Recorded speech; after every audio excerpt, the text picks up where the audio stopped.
Welcome to Friday's TimesCast. Today, we focus on Afghanistan. You're almost guaranteed to be attacked. Photographer Tyler Hicks gives a first-hand account from the Taliban heartland. We should be spending our money on insulation and not on oil burners. And from the business desk, building a home so efficient it doesn't require a furnace. Now, in the deadliest year so far for American troops in Afghanistan, a report from a Times journalist who has been covering the war.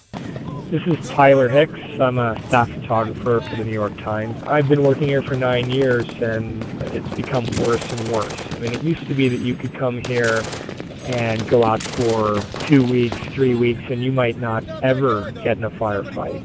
Today, every single time you go out, you're almost guaranteed to be attacked. I arrived in Afghanistan a week ago, and since then I've been out on an operation with the Army, 101st Airborne Division. I'm in Zari district, which is west of Kandahar city. It's different about this part of Afghanistan is the IED threat.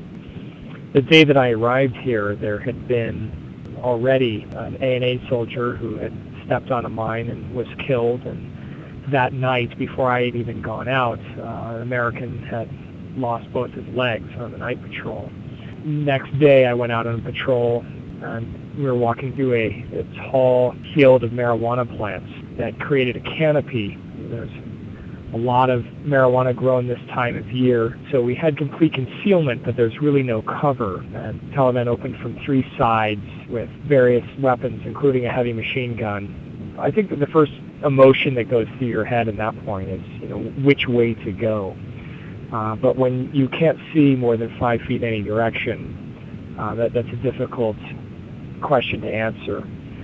I crawled out of the field into the edge into a small irrigation ditch where I then was able to start to take some pictures, and then things started to calm down. When you see rounds impacting just a few feet away from you, there are no words that can describe that fear that goes through your mind, and the regret of putting yourself in that situation. Kirk, we've just heard Tyler's harrowing account of his embed with a unit that's fighting in Kandahar in Afghanistan. Can you tell us a little bit more about why they're there?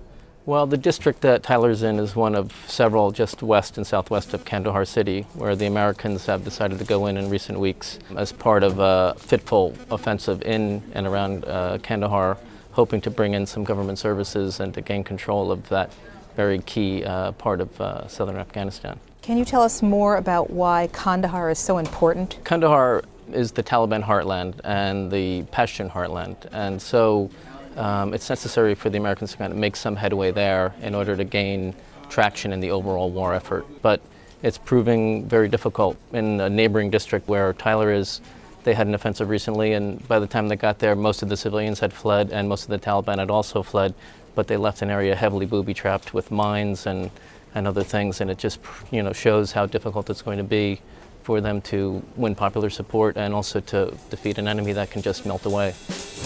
And now, in New England, building a super insulated home, energy and environment reporter Tom Zeller has the story. Stephen Landau cares a lot about efficiency and the environment. He drives a hybrid, and he's done what he can to green his suburban Boston home. Solar tubes. LED lights or high-efficiency oil burner. His kids even have to watch Mr. Landau's power meter. He's always on my back to turn my light off in my room. Now the Landaus are taking on the Big Green Challenge. They're building a new home so well designed and insulated that it doesn't even have a furnace, in Vermont. I remember reading a book about a building engineer in England who designed and built a house which was only heated by his tea kettle and his buddies he brought over to have a party. I thought that was a really fascinating idea. The idea is to have a home that gathers and holds the sun's or even the residents' body heat. It's called a passive house. Buildings are major contributors to greenhouse gases linked to global warming. But in a passive house, no furnace means low emissions. Passive houses are becoming more common in Europe, but the Landaus is one of only a few in the United States. Their new home, built to tight tolerances in a factory, has walls 3 times thicker than a conventional home. and it costs about $50,000 more to build. There's more insulation, there's a little more in the layers, so there's a little more labor. Also, the windows are to a higher standard, so you're going to spend more in the windows. But for the Landaus, building this green is less about cost and more about philosophy. Everybody should do it. Get on board. We should be spending our money on insulation and not on oil burners. Join us again Monday for another edition of TimesCast.